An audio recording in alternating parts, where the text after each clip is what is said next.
सबों को जय यीशु सहाय प्रेज द लॉर्ड। प्रार्थना तो परिवार फिर से आप सबों का हार्दिक स्वागत करते हैं, हार्दिक अभिनंदन करते हैं। तो आप सभी हमारे संग इस आराधना प्रार्थना में बने रहें, एक दूसरे के लिए प्रार्थना करें और बड़े विश्वास के साथ, बड़े ही आनंद और उत्साह के साथ, भक्ति के साथ आए हम इस प्रार्थना में, इस आराधना में हम लीन हो जाते हैं। आइए इस समय प्रभु ने हमें ये सुंदर अवसर दिया है कि हम फिर से प्रभु के साथ एक मन हो, एक आत्मा हो, एक हृदय हो। इस समय हम प्रभु के नाम को स्मरण करें, इस समय हम प्रभु की उपस्थिति से भर जाएं। तो आइए इस वक्त हम जहाँ कहीं भी हैं, हम सब प्रार्थना की अवस्था में आए। हम सब अपने आप को शांत करें। इस वक्त हम अपनी आंखों को बंद करेंगे और अपने हाथों को खुला छोड़ेंगे और आइए इस वक्त हम मिलकर सृष्टिकर्ता ईश्वर को पुकारें। हे पिता ईश्वर, हम धन्यवाद देते हैं प्रभु कि फिर से आपने हम सबको एक साथ जोड़ा प्रभु। हे पिता ईश्वर, हम धन्यवाद देते हैं प्रभु कि हम निरंतर आपके नाम को स्मरण करते हैं पिता, हम निरंतर आपके निकट आते हैं पिता। हे प्रभु, आपका अनुग्रह निरंतर हमारे जीवन में बना रहता है पिता। और हे पिता ईश्वर, हम हर दिन प्रभु एक संगति में आते हैं पिता, हम आपके नाम को स्मरण करते हैं प्रभु, हम आपकी स्तुति करते हैं प्रभु, हम आपको धन्यवाद देते हैं। हे पिता ईश्वर, इस वक्त हम जितने भी लोग इस प्रार्थना सभा में जुड़े हुए हैं प्रभु, हम खुद को आपके हाथों में समर्पित करते हैं। हे पिता ईश्वर, इस वक्त हम आत्मा में एक होते हैं प्रभु और अपने तमाम गुनाहों के लिए आपसे क्षमा चाहते हैं। हे पिता, हमने अपने मन से, सोच से, विचार से, कर्म से, आचरण से, व्यवहार से, बोली से, जिस भी रीति से प्रभु हमने आपकी आत्मा को शोकित किया है पिता, तो उन तमाम बातों के लिए हम आपसे क्षमा चाहते हैं। और हे पिता, इस वक्त हम फिर से आपकी आत्मा को मांगते हैं पिता। हे प्रभु, हमें फिर से आपकी पवित्र आत्मा से परिपूर्ण करना पिता, ताकि हे प्रभु हम आपके अनुसार अपने जीवन को जीते चले जाए पिता। हे प्रभु, हम जहाँ छोटी छोटी बातों में चूक जाते हैं पिता, हे प्रभु आपका आत्मा हमें हर एक छोटी छोटी बातों में स्मरण दिलाए प्रभु कि हमें क्या करना है और क्या नहीं करना है, हमें आपकी बातों को किस तरह से सुनना है पिता, हमें सिखाइएगा पिता।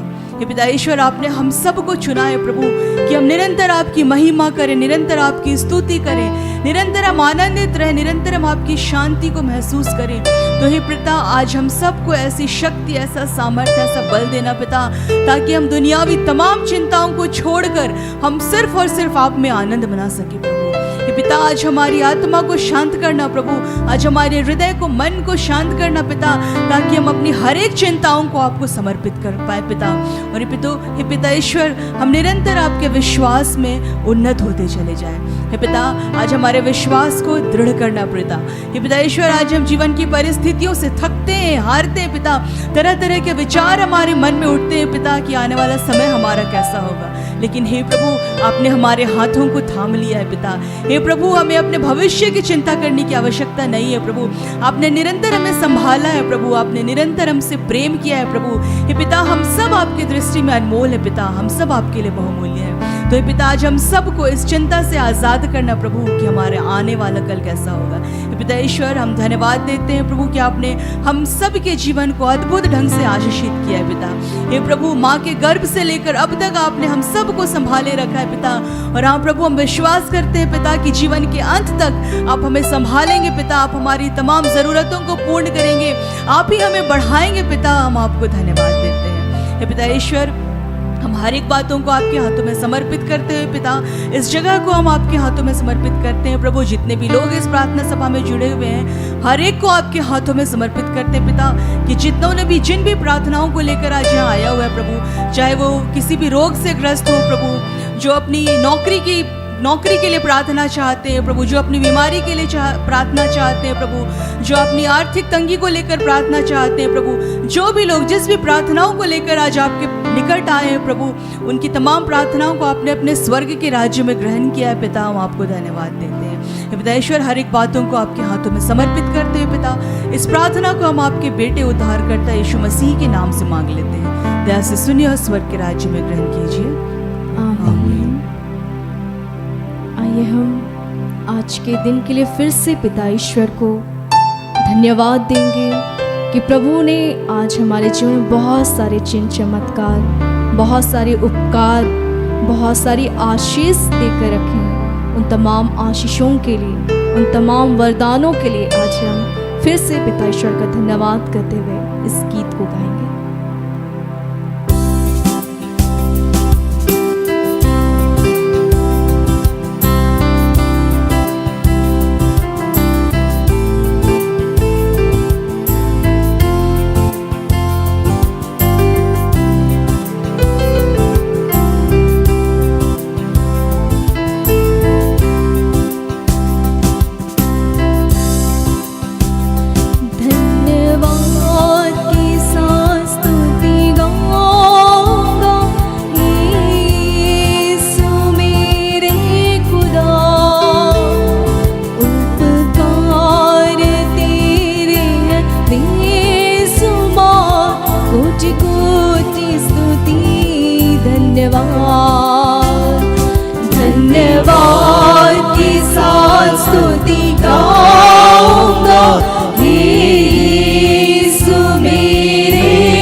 सबको जय यीशु। यीशु सहाय। आज जो वचन मिला है हम लोगों को वो है भजन संहिता 127 का 3 और उपदेशक ग्रंथ 3 का 12 और 13। देखो लड़के यहोवा के दिए हुए भाग्य हैं, गर्भ का फल उसी की ओर से प्रतिफल है। मैंने जान लिया है कि मनुष्यों के लिए आनंद करने और जीवन भर भलाई करने के सिवाय और कुछ अच्छा नहीं है। और यह भी परमेश्वर का दान है कि मनुष्य खाए पिए और अपने सब परिश्रम में सुखी से रहे। पृथ्वी पे कोई भी वस्तु जो है, जो सजीव है या निर्जीव है, ये बिना ईश्वर की कृपा का संभव नहीं। आप देखे होंगे कि बहुत सारे ऐसे लोग हैं जो निसंतान हैं। कल मेरे एक जानने वाले ने एक स्टेटस डाला था कि किसी का महत्व कब मिलता है, जाना जाता है, या तो उसके मिलने से पहले या खोने के बाद। जिसके पास बच्चा नहीं है उससे जाके पूछे कि बच्चे की कीमत क्या है। और जिसके पास है वो अपने बच्चों का ऐसे तिरस्कार कर रहा है या अपमानित कर रहा है या उसकी परवरिश अगर ठीक से नहीं कर रहा है, तो प्रभु कह रहे हैं ये जो गर्भ का फल है, जो उसका प्रतिफल है। किसका प्रतिफल है? ईश्वर का प्रतिफल है। ईश्वर ने अपने हाथों से आपके गर्भ में ये रखा ताकि उसे सजाएं, संवारें और वो तैयार करें एक ऐसे काम के लिए जो प्रभु चाहता है। लेकिन आज ठीक उल्टा हो गया। हम बच्चों को प्रभु के लिए तैयार नहीं कर रहे।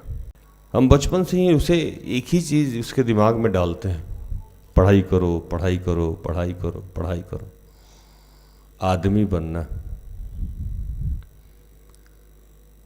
बेसिकली हम उसको आदमी बनने के लिए तैयार नहीं करते हैं। हम लोग बचपन से उसे नौकर बनाने के लिए तैयार करते हैं। पढ़ो पढ़ो पढ़ो पढ़ो पढ़ो पढ़ो पढ़ो पढ़ो, अपने पैर पे खड़ा होना है। और पैर पे खड़ा होने का मतलब हमारा समाज क्या समझता है? नौकरी करना। नौकरी का मतलब क्या होता है कि आप नौकर बना रहे हैं। ऐसे नौकर कहने पे बड़ा बुरा लगता है, लेकिन नौकरी शब्द आता है तो लोगों को स्टैंडर्ड लगता है। लेकिन आप भेज ही रहे हैं ना, आप उसकी परवरिश ही कर रहे हैं। किस लिए? नौकर बनाने के लिए। बचपन से उसको सिखा रहे हैं पढ़ो पढ़ो पढ़ो। अरे क्यों पढ़ो? तो नौकरी करोगे, 2 पैसा कमा के लाओगे। पता है आपको, बचपन से हम घोड़े को भी ऐसे ही तैयार करते हैं, खिलाते हैं, पिलाते हैं। क्यों? तो रेस में दौड़ाएंगे उसको। क्यों? तो कोई ऐसा काम करवाएंगे जो घोड़े से के माध्यम से कराया जाता है। गधे का परवरिश भी ऐसे होता है, जानवर का भी परवरिश होता है। बैल भी हम इसीलिए तैयार करते हैं कि बड़ा होकर ये हल जोतेगा। गाय भी हम इसीलिए तैयार करते हैं कि दूध देगी, बच्चा देगी। तो जानवर और बच्चा में कुछ तो फर्क होना चाहिए ना उसमें। ईश्वर का दिया हुआ प्रतिफल है ये, जो आपके गर्भ में डाला गया है। और आप धड़ल्ले से मिसकैरेज कर रहे हो। पहली बात, इससे बड़ा पाप मुझे नहीं लगता है कि कुछ है दुनिया में। आप किसी बच्चे को मार देते हो, उसकी क्या गलती थी? पहले अगर कोई कहता था तो मैं मान सकता था कि आपको नहीं पता है। अभी तो FM रेडियो पे, गूगल्स पे बहुत सारा जगह आपको ये सरकार के द्वारा ऐड की जा रही है, पोस्टर है, बैनर है कि आफ्टर सेक्स या बिफोर सेक्स आप क्या कर सकते हैं। शारीरिक संबंध बनाने से पहले और बनाने के बाद बहुत सारा उपाय है जिससे आप गर्भ को धारण नहीं कर सकते। लेकिन उसके बावजूद भी आप गर्भ धारण कर रहे हैं और कहते हैं कि अनवांटेड चाइल्ड है, और जो प्रभु का दिया हुआ प्रतिफल है उसको आप बर्बाद कर रहे हैं। इसके ठीक विपरीत मेरे पास ऐसे ऐसे लोग आते हैं जो 10 वर्ष से माँ नहीं बने हुए हैं, 5 वर्ष से माँ नहीं बने हुए हैं, 3 वर्ष से माँ नहीं बने हुए हैं।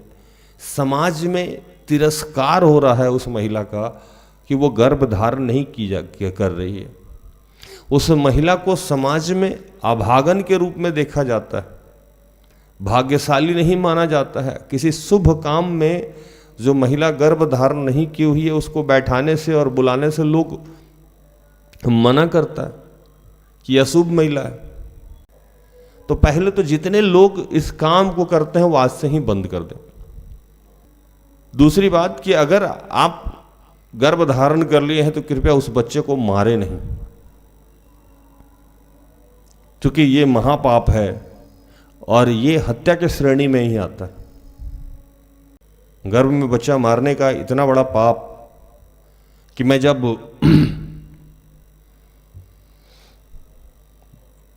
यहां आया, मतलब जब मैं सेवकाई के लिए बुलाया जा रहा था, तो सिस्टर एस्टर से जब मुलाकात हुई तो जैसे आपको 10 आज्ञा सुनाया जाता है, मुझे भी 10 आज्ञा सुनाया गया। 10 आज्ञा सुनाने के समय में मैं फूट फूट के रो रहा था। पाप तो मैं बहुत सारा करता ही रहता हूं, आज भी मुझसे गलतियां होती ही रहती हैं, लेकिन उस समय जो गलती हुआ था कि मेरी बेटी का जन्म 2010 में हुआ था, मार्च में। उसके कुछ ही दिनों के बाद, अब समय याद नहीं है, 6 महीना हो सकता है, 1 साल हो सकता है, हमारी पत्नी ने कहा कि वो गर्भ को धारण की हुई है। तो मैंने उनसे कहा कि ये संभव नहीं है, वैसे भी लाइफ में अभी बहुत सारा सेटलमेंट बाकी है।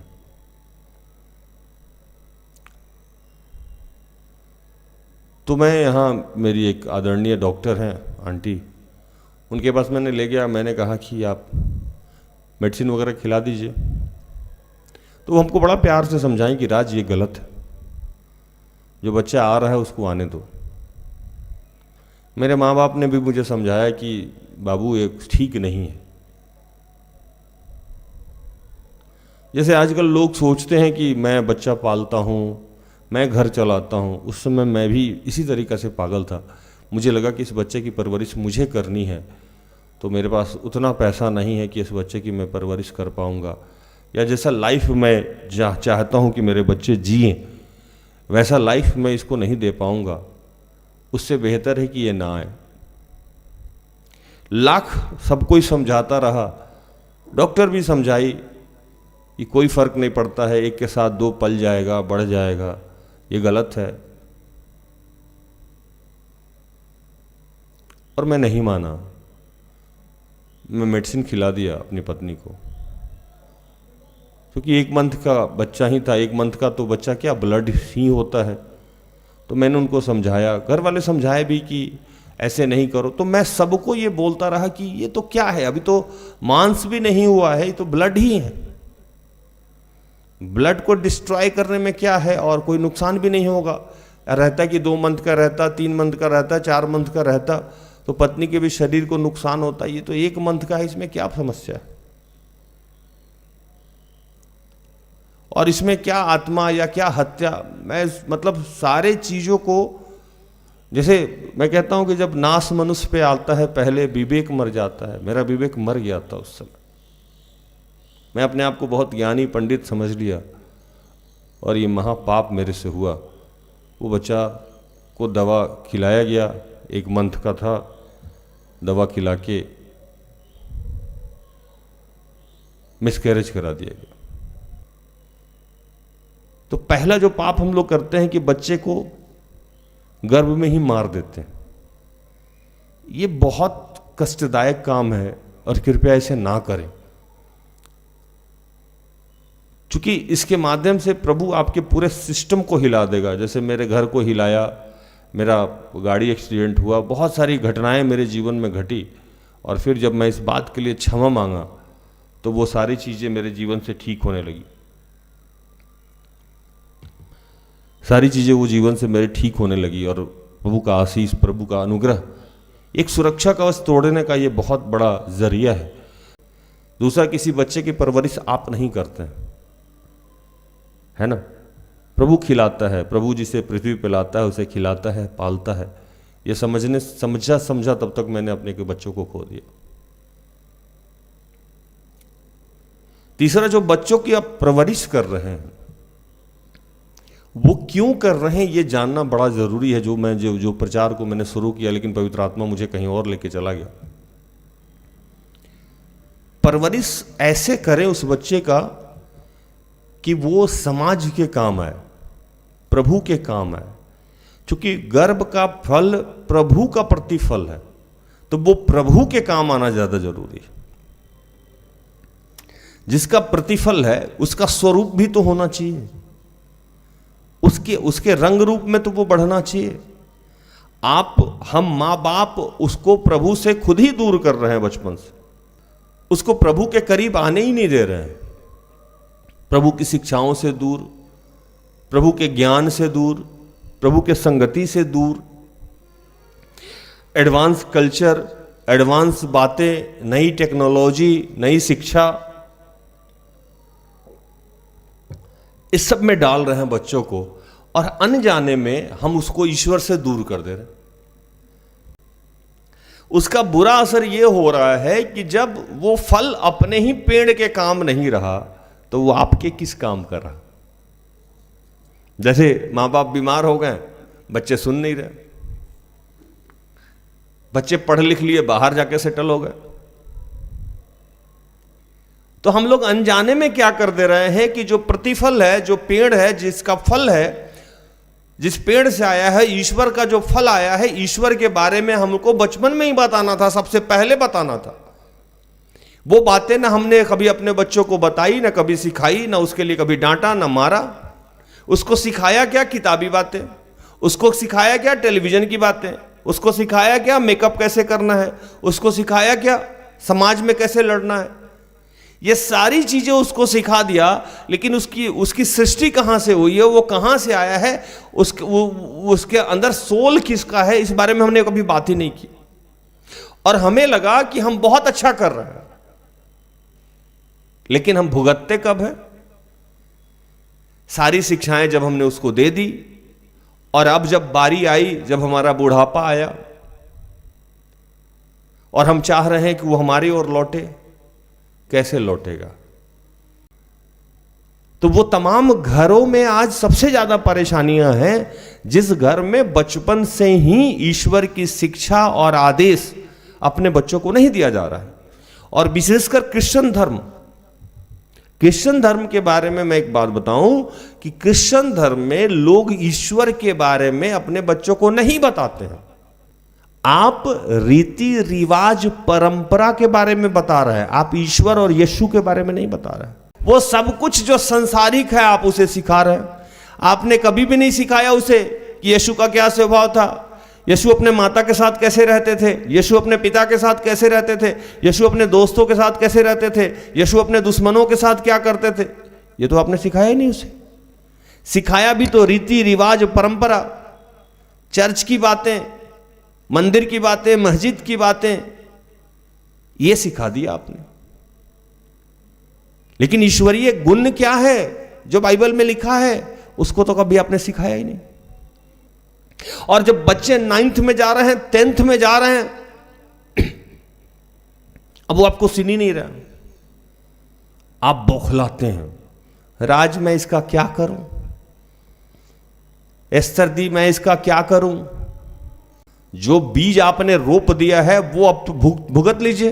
बबूल रोप के अब आम का फल चाह रहे हैं।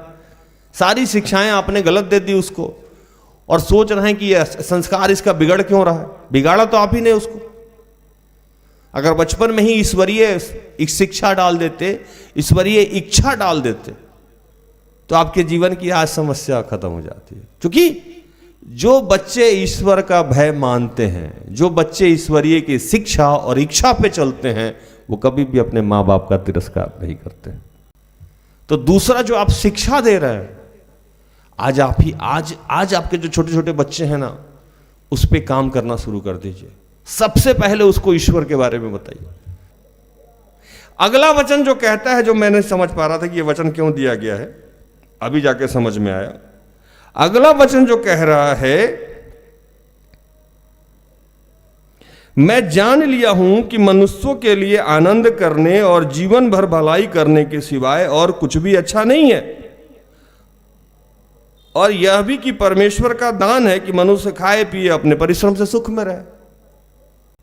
तो प्रभु आज इस दूसरे वचन में कहा कि जो बोझ आप बचपन से लेके जी रहे हैं, कम से कम अगले जनरेशन को तो नहीं दीजिए। अगले जनरेशन को समझाइए कि ईश्वर की शिक्षाओं और आज्ञाओं पे जीवन जियो, खाओ पियो, मस्त रहो। हालेलुया।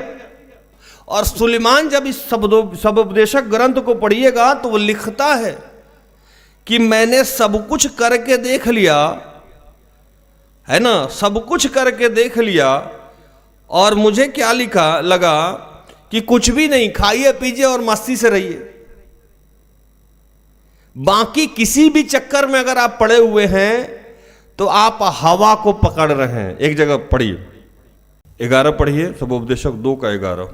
तब मैंने फिर से अपने हाथों के सब कामों को और अपने सब परिश्रम को देखा, तो क्या देखा कि सब कुछ व्यर्थ और वायु को पकड़ना है और संसार में कोई लाभ नहीं। दाऊद का पुत्र सुलेमान, वो कहा कि मैं कभी मूर्ख बन के भी देखा और कभी सबसे ज्यादा विद्वान बन के भी देखा।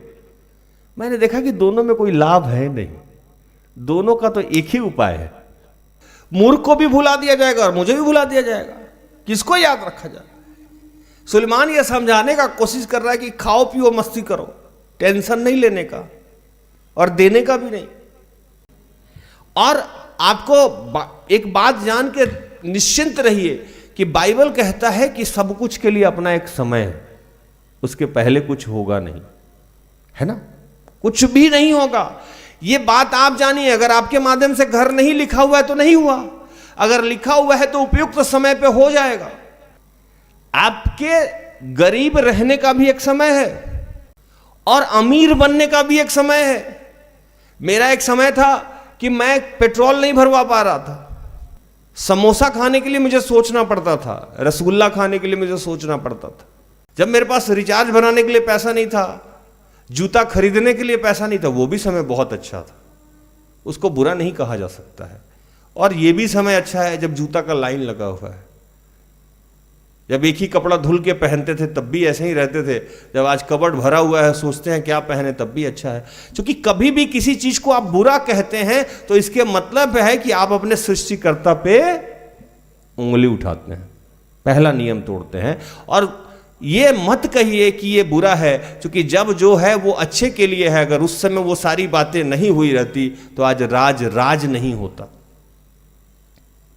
हमारे जीवन में जितनी घटनाएं घटी है वो आज किसी ना किसी के लाभ के लिए हो जाता है। एक वचन पढ़िए, 3:11। उसने सब कुछ ऐसा बनाया कि अपने अपने समय में वे सुंदर होते हैं। फिर उसने मनुष्यों के मन में अनादि अनंत काल का ज्ञान उत्पन्न किया है, तो भी जो काम परमेश्वर ने किया है वह आदि से अंत तक मनुष्य समझ नहीं सकता। जब जो सा काम है वो सब अच्छा है, लेकिन आपके जीवन में जो अभी गरीबी चल रही है आपको नहीं समझ में आएगा, क्योंकि प्रभु क्यों कर रहा है तो प्रभु ही जानता है। आप अभी बीमार हैं, प्रभु जानता है। आप अभी अच्छे हैं, प्रभु जानता है। कोई अमीर है, कोई गरीब है, कोई लाचार है, सब अपनी जगह पे सही है। ज्यादा ज्ञानी बन के मत सोचिए कि प्रभु ने ऐसा क्यों किया, वो आपको नहीं समझ में आएगा। बस आपको जानना है कि हर बात का एक उपयुक्त समय है, और यही शिक्षा प्रभु के यहोवा का जो फल मिला है, मतलब आपके बच्चे मिले हैं, उसको ये सिखाना है। अगर आपको ये शिक्षा लिख के नहीं समझ में आ रहा है तो अपने बीचे जीवन को देखिए कि आप अपने जीवन का कुछ भी बना या बिगाड़ नहीं पाए, क्योंकि जब जब जो जो होना है तब तब सो होता है। और जो अनुभव है वो सिखाइए बच्चों को, और गर्भ का जो प्रतिफल है वो जिस योजना की तरह आया है उसको अपने पेड़ के बारे में सिखाइए, नहीं तो आप भी समस्या में रहिएगा। और कृपया प्रेशर कुकर लेना बंद हो जाइए, प्रेशर लेना अपने आप को बंद कीजिए, और गलत शिक्षा बच्चों को देना बंद कीजिए। प्रभु को सिखाइए, बच्चों को सिखाइए कि प्रभु जो चाहेगा वही होगा। तुमको प्रभु के मार्ग में बने रहना होगा, तुमको प्रभु की शिक्षाओं को पकड़े रहना होगा।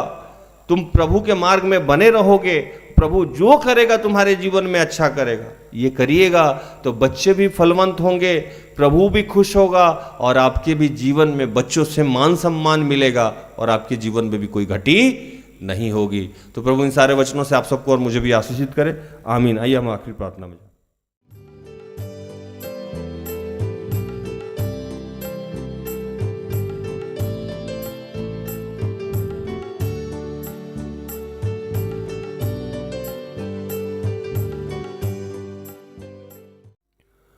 आइए अपनी आंखें बंद करें, मन से तन से सब कुछ छोड़ के 5 या 10 मिनट मेरे साथ बिताइए।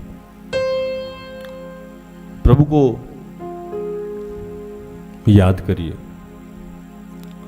सर्वप्रथम वो तमाम लोग आज क्षमा मांगेंगे जो किसी ने कभी भी मिसकैरेज किया हो या किसी को मिसकैरेज करने की सलाह दे रखी हो। वो तमाम लोग इस वक्त क्षमा मांगेंगे। या आप पेशे से सिस्टर हैं, नर्स हैं, आपने किसी का मिसकैरेज कराया है, बच्चों को गिराया है, बच्चों को मारा है, वो तमाम लोग इस वक्त क्षमा मांगेंगे। या आपने कभी पैसे से किसी का योगदान किया है बच्चा गिराने में, आप इस वक्त क्षमा मांगेंगे। आपने सृष्टि के विकास में बाधा उत्पन्न किया है, एक आत्मा को नाश किया है, आपने पृथ्वी पे आने से पहले ही रोक दिया। सर्वप्रथम इसके लिए हम क्षमा मांगेंगे कि हे दयालु पिता, हे स्वर्ग और पृथ्वी के सृजनहार, हे हम सबके रचयिता, हमने तेरे कार्य में हस्तक्षेप किया है। कोई विपिन है, प्रभु कह रहा है कि क्षमा मांगे इस वक्त प्रभु से। विपिन, भाई विपिन, प्रभु से क्षमा मांगे। कोई अतुल है, प्रभु से क्षमा मांगने के लिए कहा जा रहा है। इस वक्त हम क्षमा मांगे। कोई ममता है, प्रभु से क्षमा मांगे। कोई अविनाश है, प्रभु से क्षमा मांगे। जितने लोगों को स्वर्गीय भाषा का आशीष है, कृपया स्वर्गीय भाषा में प्रार्थना करें। जितने लोग YouTube पे जुड़े हैं, अगर आपको जिसको भी स्वर्गीय भाषा का आशीष है, या हमारे सेवकाई से जुड़े जितने भाई हमारे बहन हैं, वो जहां भी हैं, स्वर्गीय भाषा का आशीष है, कृपया स्वर्गीय भाषा में प्रार्थना करें। इस वक्त मैं, मेरी अगुआ, हम सब आत्मा में एक होकर प्रार्थना करते हैं कि प्रभु, विश्व में जितने लोग ये काम किए हैं, उन सब ने और हम सब ने जब भी ये काम किया हो, चाहे जिस रूप में किया हो, आज दिल की गहराइयों से क्षमा मांगते हैं। पिता, अपने आत्मा के द्वारा, अपने पवित्र आत्मा के द्वारा हम सबको ये याद दिला कि कब कब हमने ऐसा कार्य किया है। और प्रभु, इस गुनाह से आज तू हम सबको मुक्त कर। जितने माता पिता हैं जो अपने बच्चों को सिर्फ संसारिक शिक्षा दे रहे हैं, वो आज क्षमा मांगे। जिन्होंने बचपन में ही अपने बच्चों को ईश्वर के बारे में नहीं सिखाया है, वो आज क्षमा मांगे। और आज से ये संकल्प ले अपने मन में यीशु के नाम से कि अपने बच्चों को सारी बातें, सब बातों से ऊपर पहले यीशु के शिक्षा के बारे में, ईश्वर की शिक्षा के बारे में सिखाएंगे कि वो कहां से आए हैं और वो कहां जाएंगे, वो किसका प्रतिफल है, ये हम बताएंगे। और आज के बाद हम ये बताएंगे कि हमारे जीवन में हम खाएं पिएं और आनंद के साथ रहें, कि हमारा पिता ईश्वर है, हम उसके नियंत्रण में हैं। वो जब जो करता है हमारे जीवन के लिए अच्छा करता है, वो कभी हमारे जीवन के लिए बुरा कर ही नहीं सकता है। हे प्रभु, हम तेरा धन्यवाद करते हैं।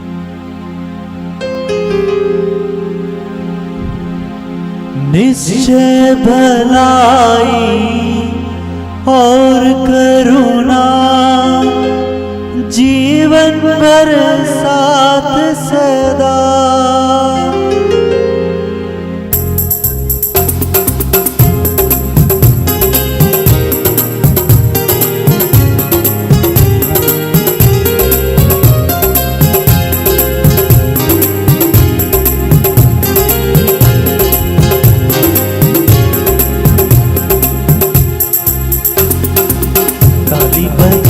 कर खुशियाँ मनाओ, यीशु के सम्मुख आनंद मनाओ।